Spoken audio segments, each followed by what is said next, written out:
कहाणी शनिवारची मारुतीची. आटपाट नगर होतं. तिथं एक ब्राह्मण राहत होता. त्याला एक सून होती, एक मुलगा होता. मुलगा प्रवासाला गेला होता. सासू सासरे देवाला जात असत. भिक्षा मागून धान्य आणीत असत. सून घरात स्वयंपाक करून ठेवीत असे. सासू सासऱ्यांना वाढीत असे. उरलं सुरलं आपण खात असे. असं होता होता श्रावण मास आला. संपत शनिवार आला. तसा संपत शनिवारी आपला एक मुलगा, बाई बाई मला नाऊ घाल, माखू घाल. बाबा घरामध्ये तेल नाही, तुला नाऊ कशाने घालू? माझ्या पुरतं घागरीत तेल असेल, थोडं शेंडीला लावून नाऊ घाल, जेऊ घाल, माखू घाल. घागरीत हात घालून तेल काढलं, त्याला नाऊ घालून जेऊ घातलं. उरलं सुरलं आपण खाल्लं. असे 4 शनिवार झाले. 4थ्या शनिवारी त्या मुलानं तांदूळ मागून जातेवेळी घरभर तांदूळ फेकून अदृश्य झाला. इकडे घराचा वाडा झाला.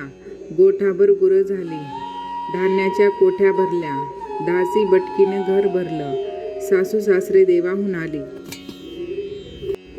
तो घर काही ओळखेना. हा वाडा कोणाचा?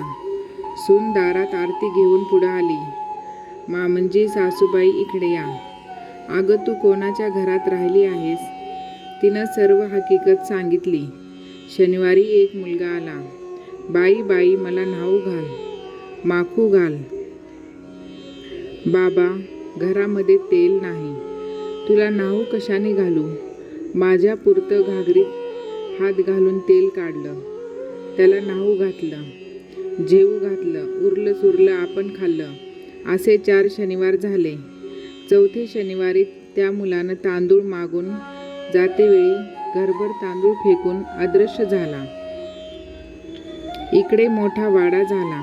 तुम्ही चुकाल म्हणून मी दारात उभी राहिले, असे म्हणून त्यांना आरती केली. सर्वजण घरात गेली. त्यांना जसा मारुती प्रसन्न झाला तसा तुम्हा आवा हो. ही 60 उत्तराची कहाणी. 5 उत्तरी सफोळ संपूर्ण. कहाणी संपत शनिवारची. एका परमेश्वरा शनिदेवा तुमची कहाणी. आटपाट नगर होतं. तिथं एक आपला गरीब ब्राह्मण राहत होता. त्याला 3 सुना होत्या. पावसाळ्या दिवशी तो लवकर उठे, सकाळीच जेवी. लेकी सुनासुद्धा शेतावर जाई, धाकट्या सुनेला मात्र घरी ठेवी. याप्रमाणे करता करता श्रावण मास आला. पहिल्या शनिवारी ब्राह्मण आपल्या नित्याप्रमाणे शेतावर गेला. जाताना घरी सुनेला सांगितलं की मुली मुली आज शनिवारी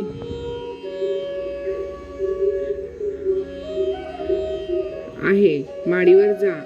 घागरी मडक्यात काही दाणे पहा, थोडेसे काढ, दळून त्याच्या भाकरी कर.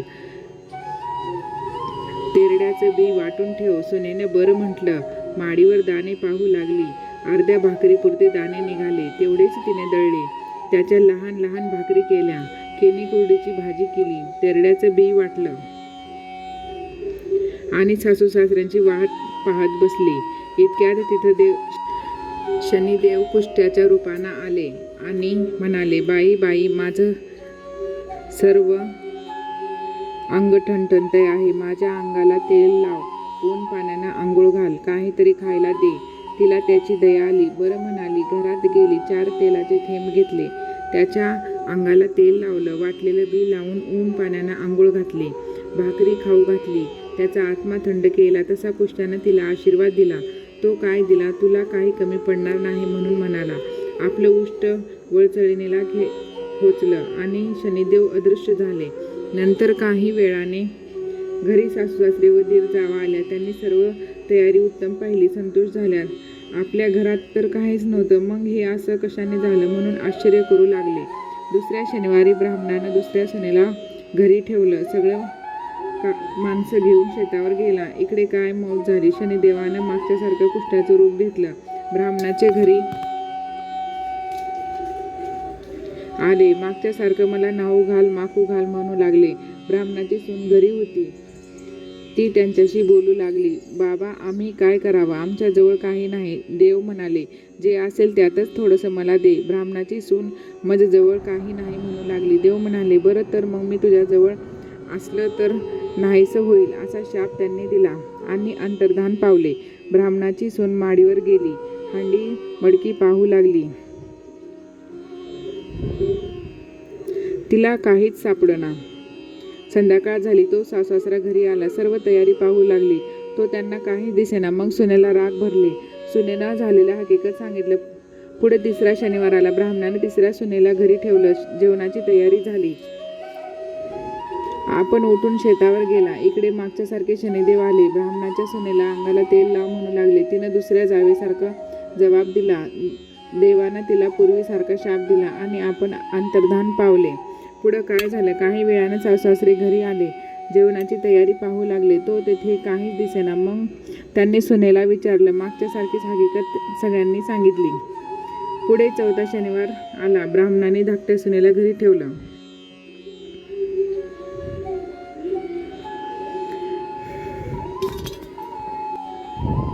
पहिल्यासारखी आज्ञा केली आणि आपण निघून शेतावर गेला. इकडे शनिदेवाने काय केलं?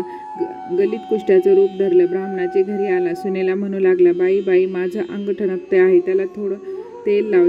तिनं बरं म्हटलं. अंगाला तेल लावलं. ऊन पाण्याने आंघोळ घातली. भाजी भाकरी खायला दिली. तेव्हा देवानं तिला आशीर्वाद दिला. तो काय दिला? असाच तुझा आत्मा देव थंड करेल म्हणून म्हणाला. आपलं उष्ट वळचणीला खोचला आणि आपण अंतर्धान पावला.